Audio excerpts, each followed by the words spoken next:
There are clearly a few groups, including a couple of countries, that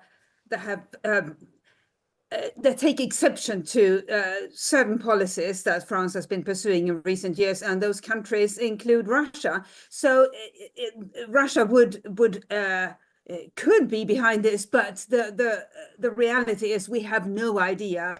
Well, what about some of the disruption, though? It remains unclear who's responsible for this morning's attack on France's high-speed train network, with no group having yet claimed responsibility.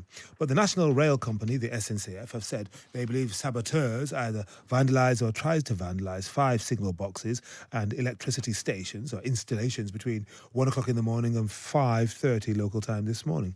The French Prime Minister Gabriel Attal has vowed to find and punish those responsible. So how feasible will that task be? And could this radical act have been prevented? Let's talk to Elisabeth Braw, Senior Fellow at the Atlantic Council and a member of the UK's National Preparedness Commission. Elisabeth, hello. Elizabeth, can you hear me? Hello. Hi. What did you make of the attack that took place overnight and in the early hours? How predictable was it, given how restive France is and given how some actors, perhaps linked to Russia or others, are not happy that they are not represented as countries? For example, the Russians. There are clearly a few groups, including a couple of countries, that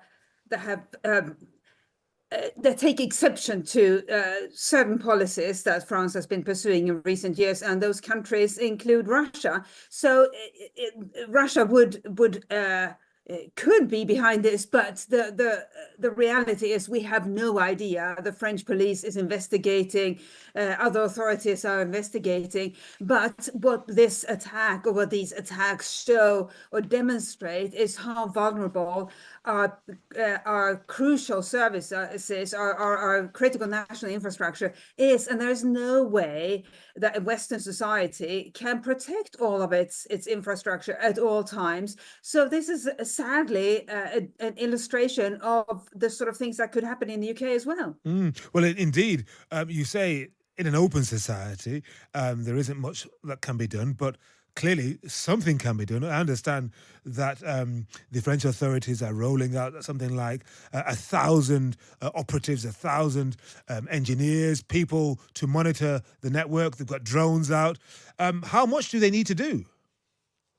They need to do a whole lot. So if you think about a rail network in a country like France, or indeed a country like the UK, this is a vast network of rail spanning cities and towns, large and small. And what that means is that somebody who is intent on sabotaging a piece of that infrastructure has a pretty easy time. And we should remember that if you sabotage one piece of rail infrastructure, as these perpetrators did, you can cause harm to the entire rail network. And what they did was set fires in crucial places that meant that a lot of people could have lost their lives. Fortunately, that hasn't happened. And so, but what that means for the authorities is a pretty insurmountable task, because no government, no Western government can be everywhere all the time. And I think what this means is that the rest of us, as ordinary citizens, will have to step up to the plate and do as the instruction says on the tube and other places, see it, say it, sorted. We have to keep an alert eye on things that don't look right and then report it. All right. Thank you very much, Elisabeth Braw, Senior Fellow at the Atlantic Council and a member of the United Kingdom's National Preparedness Commission. Thousands of British Olympic supporters, some Team GB athletes as well, they've endured a miserable day as a result of that attack on the high-speed rail line from London to Paris. Eurostar, which runs trains through the Channel Tunnel between the British and French capitals, has cancelled at least 3 trains, while those that are running are typically taking twice as long as normal. The shutdown of the line coincides with a no-fly zone in northern France that has closed all 3 international airports serving Paris, so flying in instead is no longer possible. Simon Calder, travel correspondent of The Independent, spent the day at London St Pancras International talking to passengers whose plans were unravelling. He's on the line now. Simon, hello. Oh, Henry, yeah, it's been absolutely miserable for so many people today. And honestly, whoever did it, and clearly you'll be covering that later in the Yeah. programme, they could not have caused more misery at a more crucial time. So many people were really emotionally invested in today. And guess what happened? They suddenly decided that they weren't going to be travelling. We've got, as well as the three cancellations today, we've had a number of cancellations tomorrow. 4 of the 15 trains have been taken out of service as a result of that. Well, that is 3,500 people who are now desperately trying to get on the remaining 11 trains and looking at other ways of getting there. And I'm extremely relieved that I decided to go out there tomorrow by air, simply because the Eurostar prices were so high. Yeah, they are very high. I mean, I went to Paris on Sunday and I came back on Wednesday. That was just a private trip, taking a couple of family members. Paris was a little bit gridlocked. There weren't as many tourists as I expected. But I'm planning to go back for the athletics in just over a week's time. Yeah. And I was thinking of going by Eurostar. But actually, maybe I'm thinking I'd be better off going by BA or, I don't know, Ryanair or EasyJet or something else, because the airlines at the moment are more reliable and Well, possibly they are, cheaper. but let me take you a week back, and we were talking about the IT meltdown and how that had cancelled 700 flights. So you literally can't win if you're a traveller. You just have to hope for the best. So I would happily go. I mean, the thing is, in terms of being there as a tourist, and I have always said that if you wait long enough, and I waited till Wednesday, 2 days ago, before I went ahead and bought my tickets for the flights, for the hotel, for the events that I'm going to see, I said, you will get a great deal. And I would like to say that I seem to have done. I'm going out on frequent flyer points tomorrow, staying in a £75 a night 3-star central Paris hotel, and then paying 40 quid to come back. It's a fantastic time to be a traveller in Paris. And yeah, you're not going to get tickets for the for the athletics and 100 meters final, but you are quite possibly going to go and see a sport you've never seen before. I don't know, judo, weightlifting, fencing, but more to the point, you're going to be part of that amazing international sense of camaraderie, yes, of the world coming together. Yeah, and when it comes to travel during the games, what do you think? Because I was there before this opening ceremony. As a result, couldn't really get very close to the Seine. It was very difficult for people to get through because you needed a QR code. And I thought, well, I should have waited. But it's going to open up a bit more around Paris, isn't it? Now that the opening ceremony is coming to a close. Yeah, and I think we will look back on this, Henry, and say, why was Henry messed around so much? Why was so many people, locals, messed around? You can go down here if you're on foot or on a bike, if you've got the right QR code, or you can't take your car down there. I mean, it's been absolutely mad. We've got this no-fly zone, which is in place for another hour, actually, in France, the size of Belgium. They've just said you're not flying anywhere near here, and that was to protect security for the opening ceremony. And all of this has been a real palaver. But as from tomorrow, things open up.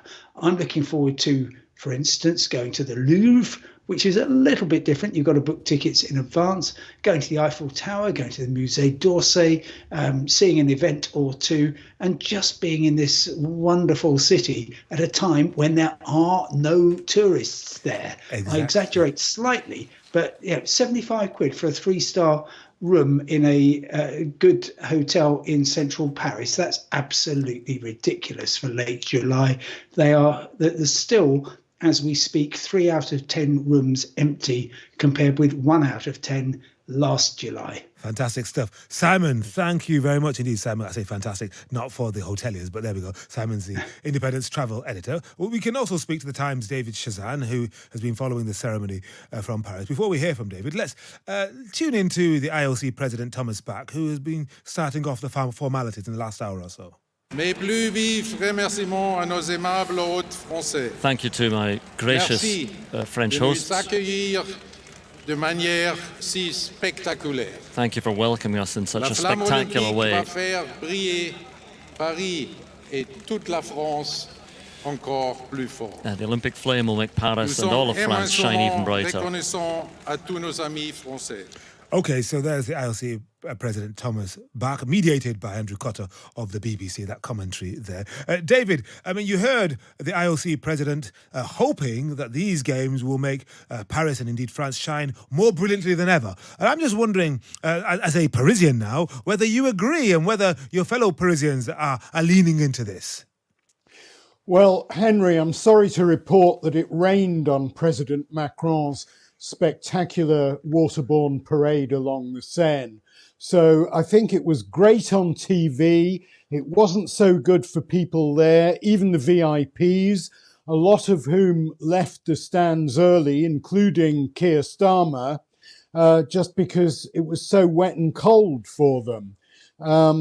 But nevertheless, I mean, Parisians, in what some would say is characteristically Parisian style, have spent months moaning about the disruption to their lives that was going to come, complaining, asking why President Macron couldn't do what all the other countries that have hosted the Olympics have done and simply have an opening ceremony in a stadium. That would have minimized disruption and made security easier.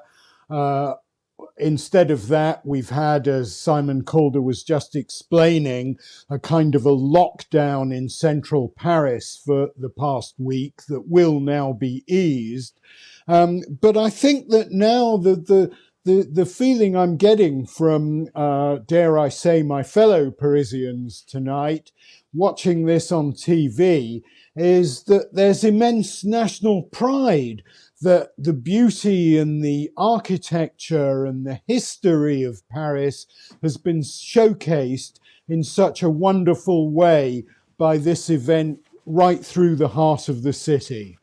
And how needed is this, given the recent political turmoil? I mean, at the moment, do the French even have a government? Do they have a prime minister? They have a caretaker government and a caretaker prime minister, and the political wrangling and the arguments are still going on in the background, pretty bitterly, with the left wing demanding that their candidate for prime minister be nominated by President Macron, and Macron saying, well, look, you know, nobody won the election. It was inconclusive. Nobody won a majority, so I'm not doing anything until after the Olympics. I think the general public are just a bit sick of it all, to be honest.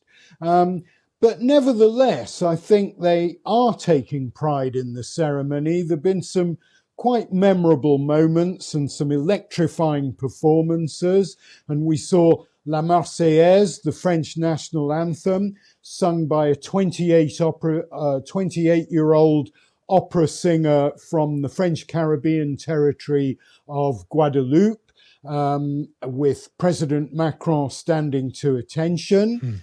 And there was also... You've got to say Lady Gaga, surely. Well, yeah, Lady Gaga as well, who sang in French, and I can vouch for her accent. And there was also a performance by Aya Nakamura, the Malian-born French R&B star. Now, her appearance was controversial because hard-right leaders, including Marine Le Pen, had complained that it would, in their words, humiliate France. And she appeared in a gold costume, dancers alongside her, and she was joined by the French Republican Guard with their drums. And I think the reaction I was picking up from people watching this on screens around Paris was, yeah, this is great. And the organisers and the master of ceremonies, a theatre director called Thomas Joly, ignored the complaints and the criticism and said that one of their aims was not just to showcase French culture and history, but also to show the diversity of modern France. That was one of the key things about this ceremony. Tremendous. David, thank you very much indeed for joining us. David Chazan, the Times correspondent in Paris.